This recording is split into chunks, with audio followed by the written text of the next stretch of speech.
நான் பாரம்பரிய ஜோதிடர் பா ரவிக்குமார். இப்போ நாம் பார்த்துக்கிட்டு இருக்கக்கூடிய ஒரு தலைப்பு அப்படின்னு பார்த்தீங்கன்னா, ஜூலை மாதத்துக்கு உண்டான மாத பலன்களை பற்றி தான் இந்த காணொலியில் பார்த்துட்ருக்குறோம். இந்த ஜூலை மாதம் மீன ராசியில் பிறந்த உங்களுக்கு எந்த மாதிரியான ஒரு மாற்றங்களை கொடுக்க போகிறாரு அப்படின்னு பார்த்தீங்கன்னா, பொதுவாகவே இந்த ஜூலை மாதன்றது ஒரு அற்புதமான மாதம். அதாவது 7வது மாதம். ஜூலைன்றது 7வது மாதம். அப்போ அந்த 7வது மாதம்ன்றது நம்ம கோச்சாரத்தில் என்ன சொல்கிறோம், 7ஆம் இடம் அப்படின்றது கலஸ்திரஸ்தானம். இப்போ பொதுவாக மீன ராசிக்கு இது நான் ஏன் சொல்கிறேன்னா, மீன ராசிக்காரங்களுடைய நிலமை கிட்டத்தட்ட 1 வருஷமாக 2 வருஷமாக கிடையாது, 4 வருஷமாக அவ்வளோ போராடிட்டு இருக்கிறீங்க. ஏன்னா மீனராசிக்கு இப்போ 7.5 சனி, அதுவும் குறிப்பாக 7.5 சனியிலேயே பார்த்தீங்கன்னா மோசமான சனி ஜென்ம சனி. இப்போ ஜென்ம சனி இப்போ பிடிச்சி உங்களுக்கு 1 வருஷம் 5 மாதம் ஆகுது. அப்போ கிட்டத்தட்ட அதில் ஒரு 2.5 வருஷம், விரைச்சனி ஒரு 2.5 வருஷம், இது ஒரு 1.5 வருஷம் வச்சா கூட இப்போ கிட்டத்தட்ட 4 வருஷம் ஆக போகுது. அப்போ இன்னும் 3.5 வருஷம் உங்களுக்கு பார்க்கும்போது இப்போ ஜென்மச்சனியில் இன்னொரு 1 வருஷம், பாத சனியில் இன்னொரு 2.5 வருஷம், கூட்டி கழித்து பார்த்தா இன்னொரு 3.5 வருஷம்.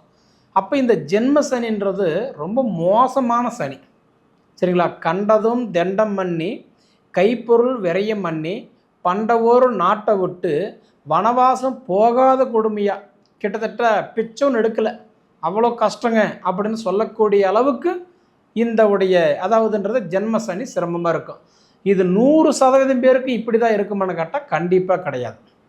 எனக்கு தெரிஞ்சு ஒரு 70-80% பேருக்கு இது இப்படி தான் இருக்கும். மீன ராசிக்காரங்கனாவே யோசிக்கவே வேண்டாம், 5 விஷயத்தில் இப்போ லாக் ஆகியிருப்பாங்க. அந்த 5 விஷயந்தான் இப்போ நாம் தெரிஞ்சுக்க வேண்டிய விஷயம். என்ன? முதல்ல வேலை வாய்ப்புகள் லாக் ஆகிடும். வேலை பறி போயிருக்கலாம், வேலையில் பிரச்சனை வந்திருக்கலாம், வேலையில் மன அழுத்தம் இருக்கலாம், குழப்பம் இருக்கலாம். பொதுவாக வேலையில் பார்த்தோன்னா பல டென்ஷன், பல ப்ரெஷர். பொதுவாக இந்த வேலை சார்ந்த பிரச்சனைகள் மீனராசிக்காரங்களுக்கு உண்டு. 2வது ஹெல்த் பிரச்சனை. தான் நல்லா இருந்தால் மனைவி நல்லா இல்லை, மனைவி நல்லா இருந்தால் பிள்ளைங்க நல்லா இல்லை, பிள்ளைங்க நல்லா இருந்தால் அம்மா நல்லா இல்லை, அம்மா நல்லா இருந்தால் அப்பா நல்லா இல்லை. யாருக்காவது ஒருத்தருக்கு உடல் உபாதைகள். 3வது பார்த்துட்டிங்கன்னா ஃபைனான்ஸ் ரீதியாக எல்லாமே லாக் ஆகிடும். கொடுத்த காசு வாங்க முடியல, வாங்கின கடனை கட்ட முடியல, வச்ச நகையை திருப்ப முடியல. பொதுவாக பார்த்துட்டிங்க அப்படின்னா இன்றைக்கி ஒரு கிணத்துல போட்ட கல் மாதிரி கிடப்போம். 4வது பார்த்தா சுத்தமாக நிம்மதின்றதே இல்லை. யாருக்காக பிறந்தோம், எதுக்காக வாழ்கிறோம், எதுக்காக வாழ்ந்துட்டுருக்குறோம், நம்மளோட நிலைமை இப்படியே போயிடுமா, இல்லை எப்போ மாறுன்ற கேள்வியும் உங்களுக்கு நிறையா இருக்கும். 5வது பார்த்தா நம்ம யாருக்கெல்லாம் பார்க்குறோமோ, ஹெல்ப் பண்ணுறோமோ, சப்போர்ட் பண்ணுறோமோ, நம்மளால் மற்றவங்க நல்லா இருக்கிறாங்க, ஆனால் நாம் நல்லா இல்லை. கிட்டத்தட்ட சொல்லணும் அப்படின்னாரு, குரு உங்கள் ராசியை 9ஆம் இடமா பார்க்குறாரு. ஒருத்தருக்கு கல்யாணம் பண்ணணும்னா குரு பார்வை இருந்தால் தான் கல்யாணம் பண்ண முடியும். அப்போ குரு பார்வைன்றது எங்கே இருக்கணும்? நம்ம ராசி வச்சு குரு பார்க்குறோம். அப்போ நம்ம ராசிக்கு 2ஆம் இடத்துல குரு, ராசிக்கு 5ஆம் இடத்துல குரு, ராசிக்கு 7ல் குரு, ராசிக்கு 9ல் குரு, ராசிக்கு 11ல் குரு இருந்தால் குரு பார்வை. இப்போ உங்கள் ராசிக்கு குரு எங்கே இருக்கிறாரு? 5ல் இருக்கிறாரா? அப்போ குரு பார்வை உண்டு. அப்போ வரன் பார்க்குறவங்களுக்கு பொருத்தம் இருந்ததுன்னா டக்குன்னு கல்யாணம் ஆகிடும். அதே மாதிரி குரு பார்வைப்பட்டால் கோடி நன்மைன்னு சொல்லுவாங்க. அப்போ குரு பாருங்கள், உங்களுக்கு மிதுனத்திலிருந்து இப்போ கடகத்துக்கு வந்துட்டார் போன மாதம். அதாவது ஜூன் 1ஆம் தேதி குரு பெயர்ச்சி அடைஞ்சார். அப்போ கடகத்தில் உச்சம் அடைஞ்சி குரு பாருங்கள் தன்னோட சொந்த ராசியை 9ஆம் இடமாக பார்க்குறாரு. இப்படி பார்க்குறதுனால உங்களுக்கு குருவுடைய பார்வை எப்போ உங்களுக்கு ஜூன் 1ஆம் தேதியிலிருந்து கிட்டத்தட்ட அடுத்தது அக்டோபர் 30 வரைக்குமே குரு டைரெக்டாகவே உங்கள் ராசி பார்ப்பார். இப்படி பார்க்குறதுனால எனக்கு தெரிஞ்சு இந்த திருமண தடைகள் விலகிறது, புத்திர செல்வங்கள் பெறுகிறது, அதாவது இன்வெஸ்ட்மெண்ட் போட்டு ஒரு முதலீடு பண்ணி செஞ்சிட்ருக்கிறவங்களுக்கு உங்களோட வாழ்வாதாரம் நல்லாயிருக்கும். வெளிநாடு வெளி மாநில முயற்சி பண்ணுறவங்களுக்கு இது ஒரு நல்ல சப்போர்ட்டிவாக இருக்கும். Real estate, online business, commission வேலை, இது மாதிரி செய்கிறவங்களுக்கும் இந்த குரு பார்வை ஓரளவுக்கு நல்லாயிருக்கும். ஏன்னா உங்களுக்கு 7.5 சனி மட்டும்தான் பிரச்சனை. ஆனால் இந்த 7.5 சனி ஒரு பக்கம் சிரமத்தை கொடுத்தாலும் குருவுடைய பார்வை உங்கள் ராசி பார்க்குறாரு பார்த்தீங்களா, நல்லது தான் பண்ணுவார். அப்போ எனக்கு தெரிஞ்சு குரு உங்கள் ராசி பார்க்குறது ஒரு அற்புதமான காலம். உங்கள் ராசிக்கு 5ல் குரு வந்தது ஒரு அற்புதமான காலம். அதனால் எப்படி பார்த்தாலும் கஷ்டத்தை கொடுத்துக்கிட்டு இருந்த சனி பகவான் உங்களுக்கு நல்லதை பண்ண வந்துட்டார். அடுத்தது குரு உங்கள் ராசிக்கு சப்போர்ட் பண்ணுறாரு. இந்த 2 கிரகமே போதும் உங்கள் வாழ்க்கையில் நீங்கள் பெரிய ஆள் ஆகிறதுக்கு. இந்த மாதிரி நேரம்தான் உங்கள் மனைவி வழி சொத்துக்கள் ஏதாவது கிடைக்குமா, இல்லை அம்மா வழி சொத்துக்கள் ஏதாவது கிடைக்குமா, இல்லை நான் சம்பாரித்த சொத்தே வில்லைங்கத்தில் இருக்குது, பிரச்சனையில் இருக்குது, ஒருத்தர் நல்லவன் நம்பி விட்டேன் அதனால் தொல்லை, இந்த மாதிரி சங்கடங்கள்லாம் சரியாகும். நீங்கள் பயப்பட வேண்டாம். சரிங்களா? அதே மாதிரி எனக்கு தெரிஞ்சு அடுத்தது சனி 4.5 மாதம் நல்லது பண்ணுவார். குரு பகவான் இனி வரும் காலங்களில் கிட்டத்தட்ட இன்னும் 1 வருஷத்துக்கு உங்கள் ராசி தான் பார்ப்பார். இதில் அதிசாரம் போகும்போது தான் அவர் உங்களை பார்க்க மாட்டார், தவிர இடப்பட்ட காலத்தில் உங்களை தான் பார்த்துட்ருப்பார். இது போக உங்களுக்கு சுக்கிரன் பாருங்கள் 5ல் இருக்கிறார். அப்போ 5ஆம் இடத்துல சுக்கிரன் இருக்கிறதுனா குருவோடு இணைஞ்சிருக்கிறதுனால இந்த கணவன் மனைவி 2 பேரும் ஒரு வேலை செய்கிறவங்க, ஒரு ஃபீல்டில் இருக்கிறவங்க, கணவன் வேலைக்கு மனைவி சப்போர்ட்டாக இருக்கிறவங்க, மனைவி வேலைக்கு கணவன் சப்போர்ட்டாக இருக்கிறவங்க, இவங்க எல்லாம் பாருங்கள் இன்றைக்கி ஒரு நல்ல ஒரு மாற்றங்களை அனுபவிக்கலாம்.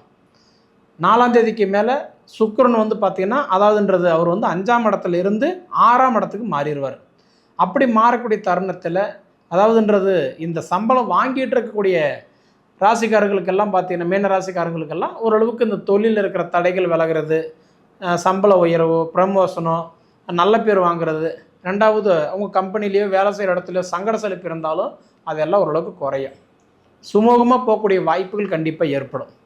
அடுத்தது பார்த்துட்டிங்கன்னா உங்களுக்கு 4ஆம் இடம் மற்றும் 7ஆம் இடம், இந்த 4, 7க்கு அதிபதினு சொல்லக்கூடிய ஒரு புதன் உங்களுக்கு 5ல் இருக்கிறார்.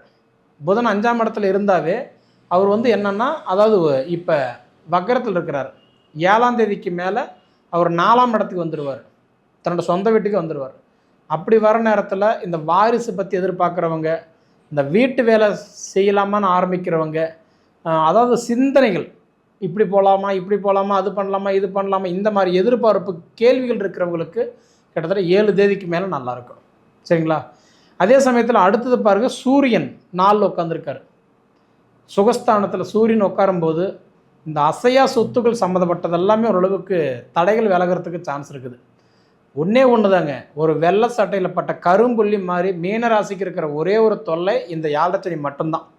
மற்றதெல்லாம் உங்களுக்கு எதுவுமே இல்லை. அந்த யாழ்ரச்சனி ஒன்று மட்டுமே உங்கள் மைண்டில் வச்சுக்கிட்டு மீனராசியாக யாழ்ரச்சனி இருக்குது, நல்லா இல்லை, நல்லா இல்லை, நல்லா இல்லை, மற்ற கிரகங்கள் எல்லாம் பார்க்கல, மற்ற கிரகங்கள் உங்களுக்கு ஃபேவராக வராது, நல்லா தான் இருக்கும், ஒன்றும் பிரச்சனை இல்லை, குழப்பம் வேண்டாம். ஏன்னா உங்களுக்கு குழப்பம் இருக்க தான் செய்யும். ஏன்னா புதன் தான் இப்போ உங்களுக்கு வக்கரத்தில் இருக்கிறார் இல்லையா, குழப்பங்கள் இருக்க தான் செய்யும். பொறுமை கடைபிடிங்க, நல்லது நடக்கும். அடுத்தது உங்களுக்கு வந்து சனி பகவான் ஜென்மத்தில் இருக்கிறாரு. முடிஞ்ச வரைக்கும் ஒன்று பசு தானம் பண்ணுங்க. பசு தானம் அப்படின்னா பசு மாட்டுக்கு வக்கிப்புல் வாங்கி கொடுக்கறது, பில்லு வாங்கி கொடுக்கறது, கரும்பு ஜூஸ் வாங்கி கொடுக்கறது, நவகிரகத்தை சுற்றுறது, அதாவது எள்ளும் சோறும் பிசைஞ்சு காகத்துக்கு வச்சுட்டு சாப்பிட்றது, எறும்பு குழிக்கு அரிசி சர்க்கரை போட்டுட்டு வர்றது, காக்கா குருவிகளுக்கு தானி வைக்கிறது, தண்ணி வைக்கிறது, அதுபோக கரெக்டாக திருநள்ளாறு போயிட்டு வர்றது, இது மாதிரி சனி பரிகாரங்கள் செய்யும்போது நமக்கு சூப்பராக இருக்கும். இந்த சனீஸ்வரன் கோயிலில் எள் தீபம் வைத்துட்டு இருப்பாங்க. கருப்பு துணியில் எள்ளு வச்சு கட்டி அகல் விளக்கில் நல்லெண்ணெய் தீபம் போட்டு எள் தீபம் கொடுப்பாங்க. அதெல்லாம் இப்போ வாங்கி விளக்கு பொறுத்துட்டு வந்தால் ரொம்ப ரொம்ப நல்லது. அதனால் குழப்பமே வேண்டாம். மீனராசிக்காரங்களுக்கு நீங்கள் வாழ்கிற இடத்துக்கு வந்துட்டீங்க. கிட்டத்தட்ட இன்னொரு 4-5 மாதத்துக்கு உங்களை அசைக்க முடியாது. நீங்கள் வாழ்கிற இடத்துக்கு வந்துட்டீங்க. சூப்பராக இருக்கும். நீங்கள் அனுபவித்து பார்த்து சொல்லுங்கள். நன்றி.